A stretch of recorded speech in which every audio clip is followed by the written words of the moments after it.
Before we start today's show, we want to invite you to stick around at the end of the episode to enjoy a preview of a new podcast that premieres on July 14th.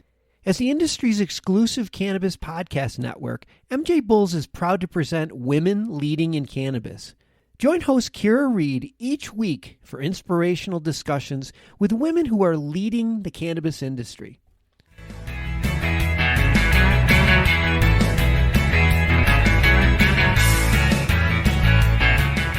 Well, let me say one thing about the crafting part for a sec. Craft beer, for instance, is fun, but you can go get a six-pack for a few bucks. Crafting pot, it's also fun, but if you want to buy an ounce of top-shelf pot in California, it's $300 plus tax. So it's beyond crafting. Literally, the first grow of 4 ounces has paid for the unit.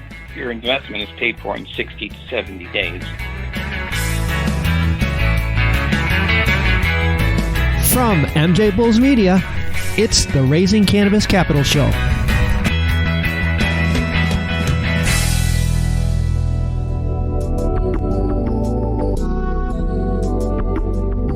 Today on Raising Cannabis Capital, we are joined by Vincent Bitetti from Green Goddass Supply. Vincent, thanks for being on the show today. No problem. It's my pleasure.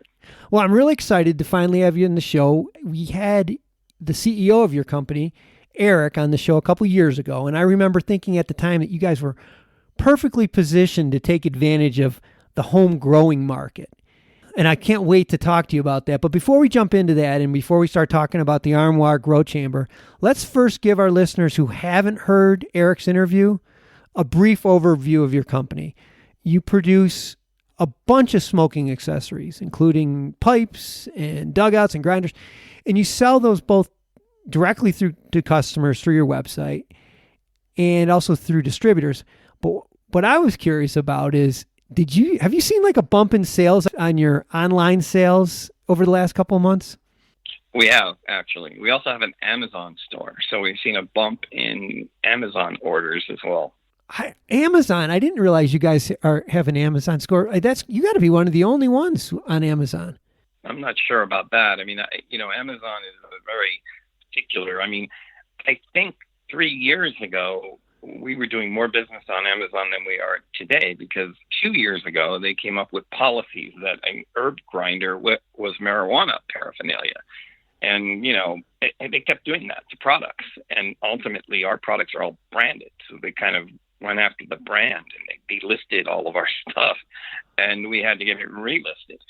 So that took a while. And so, our revenue from Amazon isn't what it was 2 years ago. It's less, but in a year, it'll probably be a lot more.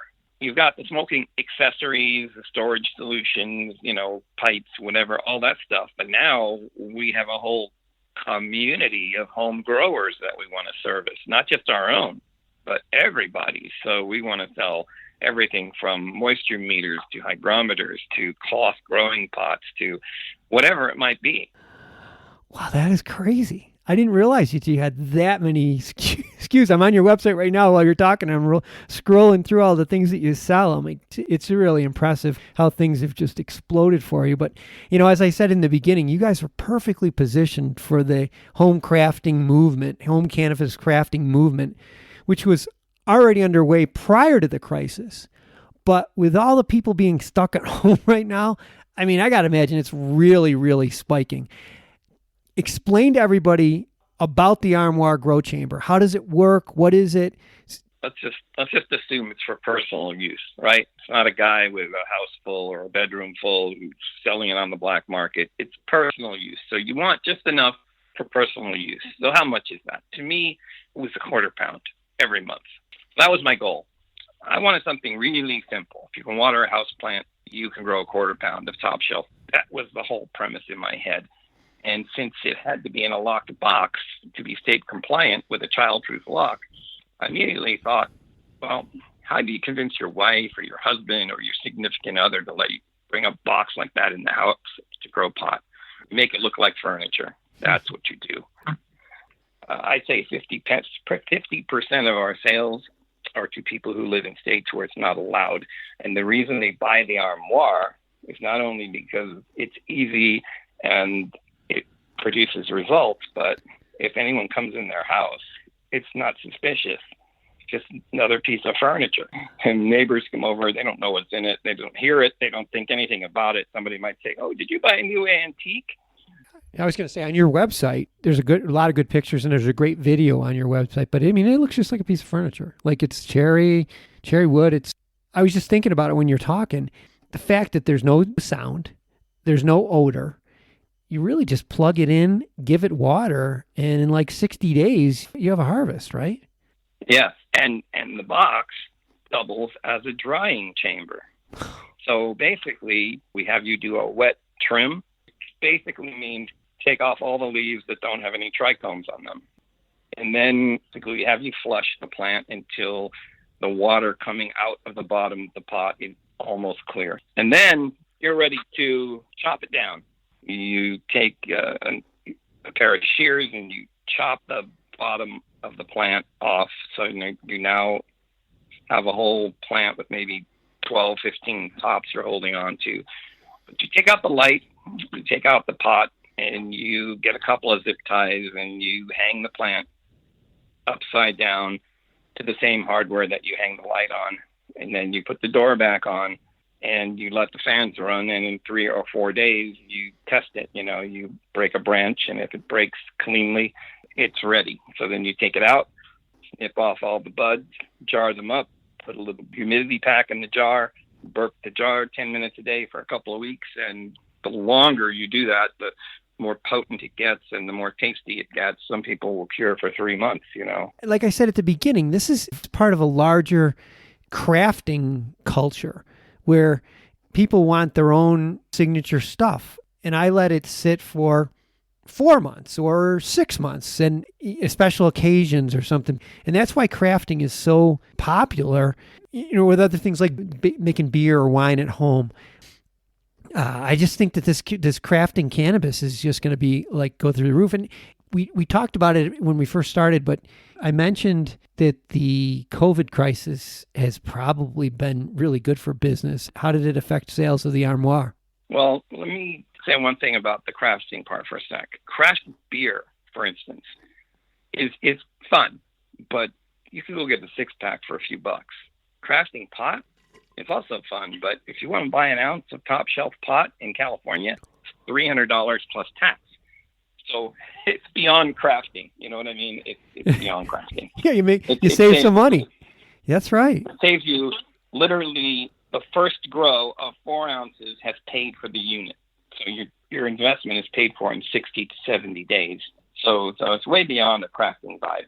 But in terms of the COVID-19, sales have gone up across the board for us. COVID-19 is the only thing we can point to that have done that. I mean, we haven't changed our advertising tactics. We haven't changed our SEO. We haven't changed anything. I mean, SEO is ongoing and always ongoing, and it kicks in over time and all that. Ads are hard to run because, Facebook and Instagram won't let you show a plant, things like that. But you can advertise in cannabis-specific magazines, like Sensi magazine. I've had a lot of people tell me, yeah, I had that Sensi magazine ad in my wallet for 5 months, or I've had it pasted on my wall for 6 months. So some people have to think about it for a while, but being cooped up in the house, if they've been thinking about it even a little bit, so now's the time to buy one of these. So those people that had the advertisement in their wallets or pinned on their wall, did those people all take the stimulus check and call you up and say, you need to deliver a new one for me because I'm finally deciding to pull the trigger on this purchase? Some people that have purchased one from us have purchased another with the stimulus check. And so we've got quite a few people who have 2. And there's one guy that tells me he's going to buy 6. He's got 2 now. He's going to buy 2 more and 2 more, and he's going to buy 6. Now, why he needs 6, I don't know. I start to think about, other things. But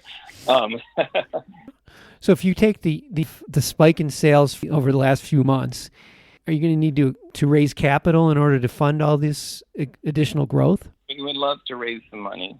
We ended up having to raise money from friends and family, and we raised about $600,000 or $700,000, and that was 2 years ago.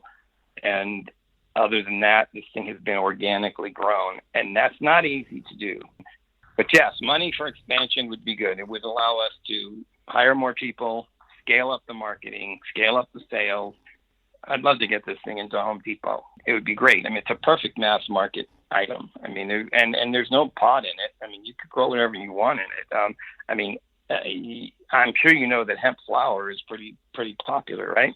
Yeah. You could grow hemp in it. If you want, you could grow hemp flower in it. You could grow any herbs or any spices or anything that you want to grow in it. It's not limited to cannabis. And I think that's the beauty of it. And I think that's why between the opportunities for home crafters and the savings that people realize when they have the unit, I think all that combined makes this a really attractive investment. And, I'll have all of Green Goddass Supply's contact information linked to their website. And if you are interested in finding out more, I would recommend going to their website because there's some great video, like I said, on there. And if you're interested in talking to these guys, I'm sure Vincent or Eric would be happy to speak with you. But Vincent, we're just running out of time here. But let's do this conversation again in a few months and let me know how things are going. I'd love to talk to you in 4 months. Hopefully we've raised some money by then. That'd be great. Well, good luck with this, Vincent. Thanks for being on the show today. All right. Thank you for having me.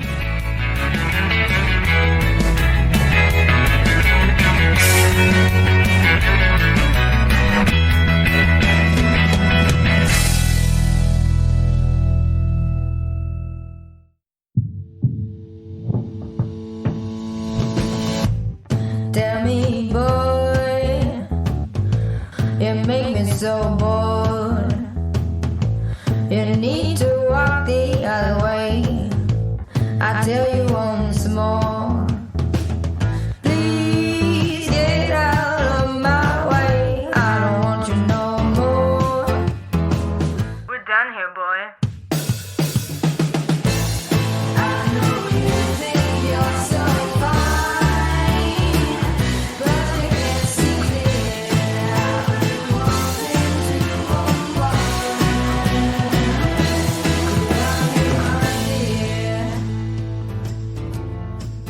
Hi, my name is Kira Reed, and I'd like to invite you to be inspired by the women who are leading in the cannabis industry. Each week, we will discuss empowerment, leadership, and what it means to be a woman in charge in marijuana, hemp, and CBD. As the founder of the Women Empowered in Cannabis community, I have had the great pleasure to get to know many brilliant and talented women who are CEOs, executives, politicians, advocates, and community leaders that are focused on creating a cannabis economy that is just, fair, and equal. We'll learn how these women make decisions, how they navigate a predominantly male industry, and what they're doing to level the playing field for women. I hope you'll join us.